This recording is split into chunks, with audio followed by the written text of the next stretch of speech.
and it is Saturday and a hot summer's day morning. My friend is in there asleep.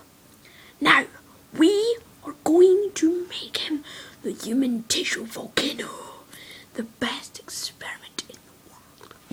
Come with me. Oh, jeez! I dropped it. Alright, there's the door handle. Alright. Careful.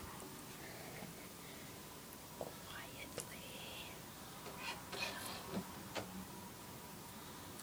Here's Jake. As you can see, it is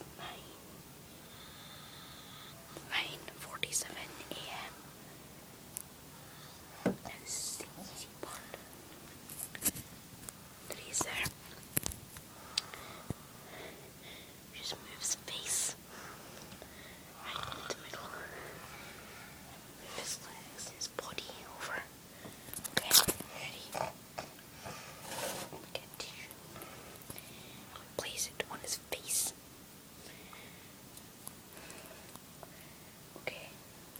I just carefully stand on the rim of the bed. And then step on the bed. Carefully. And now, watch what happens to the tissue.